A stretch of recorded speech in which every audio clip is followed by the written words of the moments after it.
네, YTN 라디오 생생경제 2부로 이어가겠습니다. 지난해 우리 상황을 보면은 전 세계에서 최악의 성적표를 받았다 이렇게 증시를 둘러싸고 이제 혹독한 평가가 있었던 것 같아요. 근데 올해 들어서는 분위기가 좀 달라질 것도 같긴 합니다.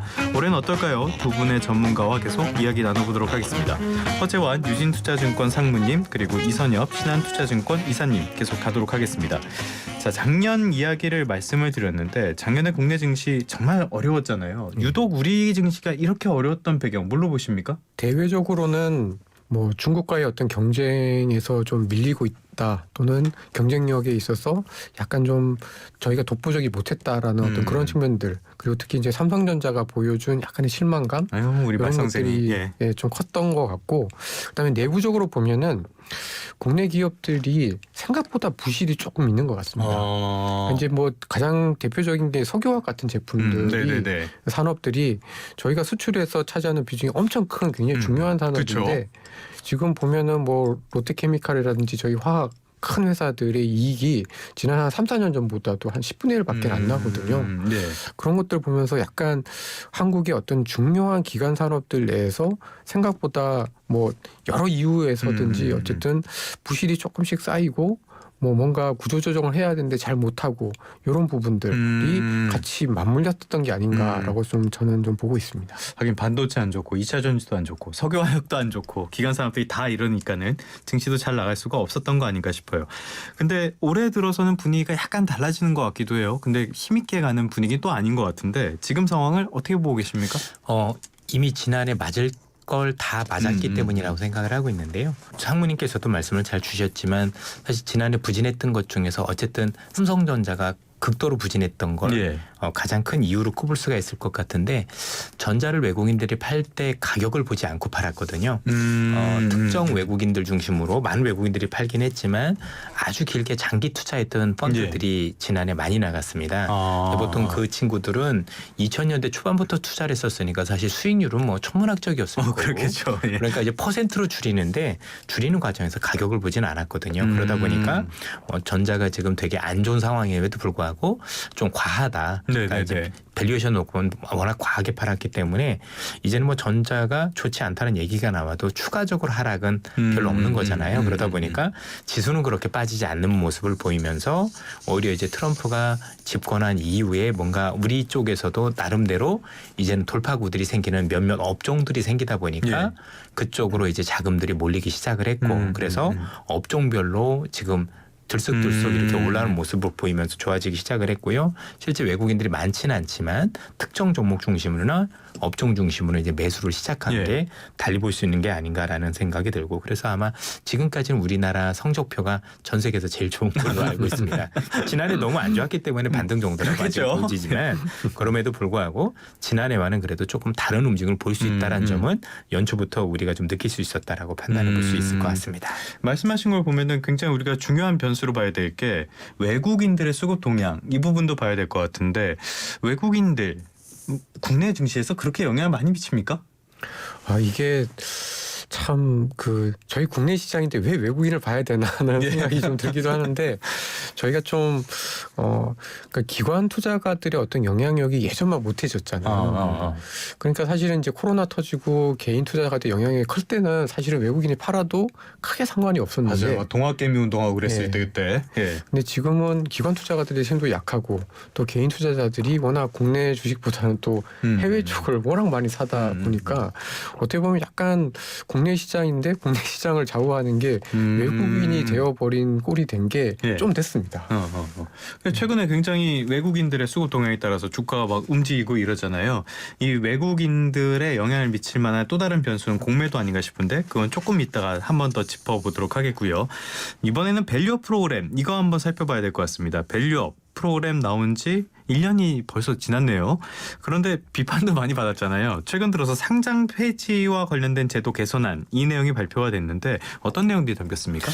뭐 전체적으로 이제 시가총액 얘기도 많이 나온 것 같고, 그다음에 여러 가지 기준을 세워서 뭐 이제 보통 이제 감사 의견과 관련해서 2년 연속 안 좋은 경우를 받았을 때, 또 이제 재무적으로도 굉장히 열악할 때 이런 것들 여러 가지를 들고 있는 것 같아요. 근데 우리나라가 그동안 상장 폐지와 관련해서 뭐 아주 심한 경우 빼놓고는 걸 제대로 한 적이 없었었고 너무 관대했죠. 예. 예. 또 개인 투자자분들께서 들고 계신 종목들도 굉장히 많을 것 같아서 제가 볼 땐 제도를 도입할 때 굉장히 신중하고 그다음에 많이 알려야 될 것 같아요. 진짜 네네네. 이런 것들이. 그래서 유예 기간을 두면서 결국은 해야 되지 않느냐라는 생각이 드는데 최근에 뭐 밸류 프로그램도 그랬지만 현재 정부에서 하고 있는 프로그램들이 제가 볼 땐 썩 그렇게 맞듣지 않은 부분들은 좀 있습니다. 뭔가 시장에 좀 나이스하게 우리 네. 금융시장을 선진화하기 위한 어떤 방편으로 이걸 했다라고 보기는 밸류업 때도 그랬거든요. 지수를 만든 거 보니까 예. 개인적으로 이게 뭐야 싶을 정도로 뭐 다들 비슷한 이거는 반응이네요. 좀 엉망인데라는 생각을 많이 가졌었고 어떻게 이게 밸류업이지라는 생각이 들 정도였었는데요.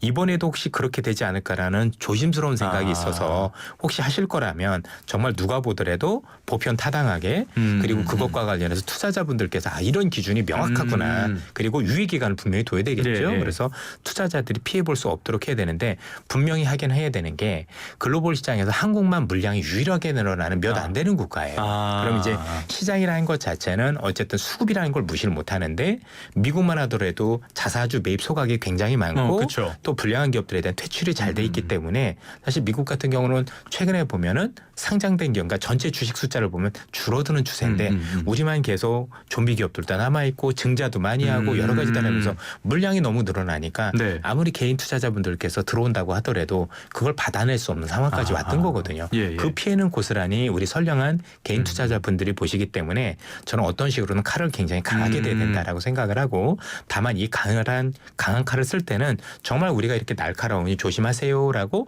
정말 제대로 된 기준을 세워주고 이를 정말 많이 계도도 하고 여러 가지 유예라든가 아니면 전체적으로 시간을 충분히 둬서 투자자분들께서 피해를 최소화하는 방향으로 해서 했으면 좋겠다는 바람 정도는 가지고 있습니다. 뭐 실제로 논문 같은 것들을 보니까 여러 가지 이유가 있겠지만 미국에서는 상장사가 계속 줄어드는 추세라고 하더라고요.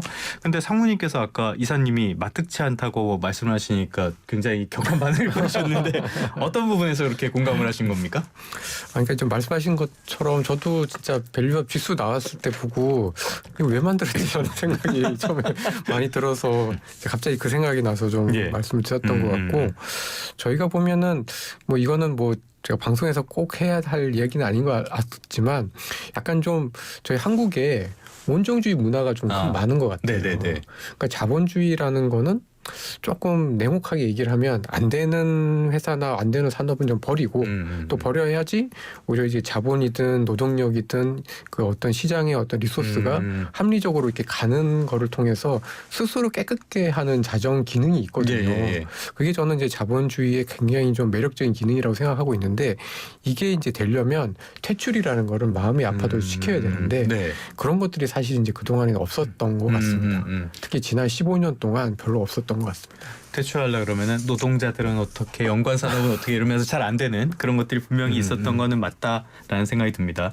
이번 개선안에 기업 지배 구조와 관련된 부분이 빠진 건 아쉽다 이런 평가도 있는데 여기에 대해서는 지금 민주당 쪽에서 얘기하는 상법 개정안도 있단 말이에요. 상법 개정안에는 이게 이사의 그 의무 이런 부분들이 담기는 것 같은데 요게 증시에 미칠 영향 두 분께 다 여쭤볼게요. 이사님 먼저 어떻게 보십니까? 참 뜨거운 감자인 것 같습니다. 왜냐하면 이제 국제적인 어떤 기준이나 이런 것들을 보면 뭐 당연히 우리 기업들이 잘 할 수 있게끔 여건을 만들어주는 상법 네. 개정안이 많이 필요하다라는데 이견들은 없는데 문제는 최근에 우리나라에서 흔히 얘기하는 대기업들 예. 또는 일반 기업들 중에서 과연 그렇게 상법 개정을 해줬을 때 그들이 이런 걸 잘 지키고 해서 정말 우리 개인 투자자들 또는 소액주주들을 위해서 뭔가 할 거냐에 대해서는 의구심들이 굉장히 네. 많았던 게 사실이에요. 왜냐하면 뭐 신뢰도 분명히- 좀 없죠. 네. 예. 왜냐하면 최근에 있었던 여러 가지 보면 이런 걸 한다라는 데도 불구하고 너무나도 안타깝게 개인 투자자들만 희생시키는 일들이 굉장히 많았었어요. 예. 저도 웬만하면 제가 기업 편을 많이 드는 편인데도 불구하고 기업들이 너무 심하다 싶을 정도로 이거는 네. 정말 냉정하게 얘기를 해야 되는 거고요. 그게 어떤 특정 한 기업이었으면 모르는데 제가 생각했을 때 생각보다 많은 기업들이 그렇게 보면 맞아요.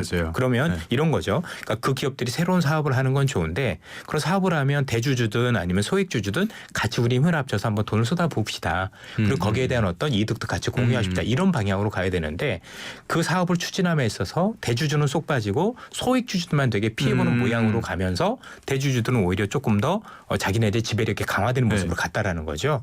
그럼 소액주주들을 희생시키면서 그렇게 하는 게 맞느냐. 그러니까 너무 눈에 보이잖아요. 물론 충분히 핑계거리는 있을 겁니다. 우리나라가 이제 거버넌스라고 보통 해서 지배구조 자체가 굉장히 기형적이고 그렇죠. 순환 네. 출자 중심으로 돼 있어서 그런 한계가 있다라는 데 대해서는 저희도 상당 부분 동의를 해서 이번에 상법 개정을 할 때 뭐 나름대로 우리가 상속세 개정과 이런 것들을 통해서 한다라고는 하는데 그런 당근을 줬었을 때 과연 그것과 관련해서 기업들이 이런 어떤 선량한 의무를 지킬 것이냐에 대해서는 네. 제가 봤던 여러 대주주들을 보면 쉽지 않을 거라는 생각도 좀 드는 것 같아요. 그래서 뭔가 좀 묘안을 찾아야 되는데 우리 기업들이 정말 사업을 잘할 수 있는 상법도 필요하지만 이 대주주들이 이런 거를 했을 때 뭔가 그래도 벌칙이 가해질 수 있는 부분들도 저는 반드시 필요하다라고 네. 생각을 하는 게 조금 더 다시 한번 강조드리지만 너무 심했어요. 이건 진짜 아니다 싶을 정도로 저희들도 굉장히 눈치를 많이 본 게 네. 한두 기업은 어쩌다 그럴 수도 있잖아요. 그럼 지금 정부에서 저런 것들 추진하고 우리 개인 투자자분들도 이제는 굉장히 수준이 높아지셨기 때문에 또 미국 투자하면서 그런 거 다 봤단 말이에요. 이런 게 주주 가치를 하는 건데라는 걸 다 보고 글로벌 스탠다드가 뭔지 봤는데 한두 기업도 아니고 계속 그런 모습을 보니까 야 저럴 거면 내가 굳이 왜 저 사람들 위해서 이런 법을 찬성해야 되는지에 대한 네. 의문점들이 많이 들었을 거라고 생각을 합니다. 그런 측면에서 뭐 기업에 있는 분들도 조금 더 뭔가 소액주주들 그래도 가치 있는 거잖아요. 그렇죠? 네. 가치가 있으면 뭔가 그런 어떤 노블리스 오블리지라고 하나요? 그런 것들에 대해서 좀 더 고민해 주셨으면 그리고 그를 바탕으로 해서 서로 합리적으로 기업도 피해 없고 우리 소액주들도 잘 될 수 있는 방안으로 조금 더 논의를 해서 했으면 좋겠다라는 생각을 합니다. 뭐 기업의 주인은 주주인데 국내에서는 뭐 그다지 미국 같으면 대형 소송감을 볼 수 있었던 사례가 당장 기억나는 것도 여러 개가 있는데 상무님께서는 이런 민주당의 상법 개정안 이게 통과가 되면은 여기 증시에 어떤 그 긍정적인 효과를 줄 수 있을 걸로 보십니까? 그래도 좀 있겠죠. 그러니까 이제 그 이사의 어떤 의무로서 이제 단순히 뭐 회사뿐만 아니라 이제 주주의 가치를 높여준다는 걸 명시를 하는 거가 저는 시작이라고 봅니다. 이거 된다고 해서 모든 문제가 해결이 되는 건 네, 아니지만 어쨌든 명시적으로라도 함부로 주주들에 대해서 피해를 가면서까지 의사결정을 쉽게 하지 못하는 어떤 이 제약 요건이 생기는 것만으로도 사실은 이제 저는 이게 좀 시작이다라고 좀 보고 있고요. 뭐 딴 거보다 이제 저는 되게 쉽게 생각하면 그 CEO들의 또는 이제 이사진들의 어떤 급여를 주가랑 연결시키면 훨씬 쉽게 잘 되지 않을까라는 생각들을 좀 가끔 하게 되는데 그래도 뭐 이런 것들이 안 하는 것보다는 하는 게 낫고 근데 그렇게 하면은 단기 성과주의에 매몰되지 않을까요? 그래도 주주들 그러니까 그동안에 워낙 그런 것들 때문에 이제 오히려 그 소액 주주들의 어떤 피해가 너무나 많았고 그런 사례들이 너무나 많다 보니까 약간 좀 그런 것들을 좀 받아들이고 이제는 저희도 이제 금융시장이 어느 정도 성숙해 왔고 그러할 시점이 좀 된 게 아닌가라고 생각합니다. 알겠습니다. 여러 가지 이야기를 하다 보니까 거의 끝날 시간이 다 돼서 아까 외국인과 관련돼서 하나의 이슈를 말씀을 드린다고 했는데 이걸로 마무리하도록 할게요.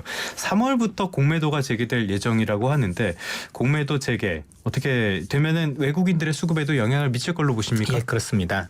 왜냐하면 지금 글로벌 시장에서 가장 큰 펀드의 주류는 헤지펀드라는 펀드가 가장 큰 주류를 이루고 있고요. 헤지펀드의 기본 속성이 롱숏이라는 게 있습니다. 그러니까 롱도 해야 되고 숏도 있고 동시에 해서 이걸 바탕으로 해서 수익을 창출하기 때문에 지금 우리나라에서 공매도 제도가 그러니까 이제 지금 손을 분명히 봐야 되겠죠. 불법 공매도는 없어야 되는 거니까 그 상황에서 많은 외국인 투자자들이 투자를 못했던 것들이 사실입니다. 최근에 저희들이 이제 외국인 투자자들하고 미팅을 자주 하게 됐는데 이런 어떤 공매도 제도가 완비가 잘 되고 그래서 불법 공매도도 잘 막고 그로 인해서 재개가 되면 들어오겠다는 외국인들이 생각보다 많았다라고 보시면 될 것 같고요. 최근에도 그 아랍에미리트 쪽에서 국부 펀드들이 들어왔지만 의외로 많은 국부 펀드들이 사실 이런 것들을 대기하고 있다라고 보셔도 될 것 같고 글로벌에서도 굉장히 큰 거대 펀드들 같은 경우도 한국 시장에서 이런 제도가 된다라고 하면 우리 시장에 문을 두드리겠다는 의지를 많이 보였기 때문에 저는 외국인 수급에 긍정적인 가능성이 높다라고 보고 있습니다. 어떤 계기가 될 수 있다. 그런데 개인 투자자분들은 공매도 얘기만 꺼내면은 거의 죽일 듯이 이렇게 보시는 경우가 많잖아요. 우려되는 부분은 없습니까? 재개에 대해서? 그러니까 이제 그 외국인의 어떤 수급 측면에서 봤을 때는 분명히 이제 저는 플러스가 되는 요인들이 좀 크다라고 좀 보고는 있는데 이제 대부분 보면 이제 공매도를 많이 했던 업종들이 좀 정해져 있거든요. 뭐 2차 전지라든지 뭐 그럴 수밖에 없긴 했지만 아무튼 그래서 약간 약간 이제 또 이런 그런 업종들이 좀 비싸기도 한데 개인 투자자들이 많이 이제 관심들이 크고 예. 하는 업종들이다 보니까 약간 좀 뭐 오해 아닌 오해를 많이 받는 것 같습니다. 근데 저는 오히려 이런 것들을 통해서 가격이 결국은 롱숏을 통해서 또는 뭐 공매도를 통해서 그 균형 가격은 언젠가는 좀 갈 수 있다라고 좀 판단을 좀 하고 있기 때문에 뭐 그게 효율적 시장이니까요. 네. 네. 저희가 이제 이런 것들에 대해서 뭐 말씀하신 대로 이제 워낙 그동안에는 이제 해외 IB들을 중심으로 해서 이제 불법적인 것들도 많았고 약간 좀 기울어진 운동장인 것도 사실이긴 했는데 그래도 이런 것들을 많이 이제 그 교정을 하고 있기 때문에 오히려 조금 하는 것보다 그러니까 공매도를 계속해서 막는 것보다는 해서 다시 한번 좀 더 제도 개선을 해주는 것들이 조금 더 시장에는 긍정적이지 않을까라고 생각하고 있습니다. 알겠습니다. 지금까지 많은 이야기를 나눠봤는데요. 올해도 참 많은 이슈들이 있을 것 같습니다. 방금 다뤘던 공매도라든지 그리고 정치적인 불확실성이라든지 많은 이슈가 있을 것 같은데 그래도 새해에는 새로운 기회를 찾으면서 부를 늘려가는 한 해가 됐으면 좋겠습니다. 지금까지 이선엽 신한투자증권 이사님 그리고 허재환 유진투자증권 상무님과 함께 이야기 나눠봤습니다. 오늘 말씀 고맙습니다. 예, 감사합니다. 감사합니다.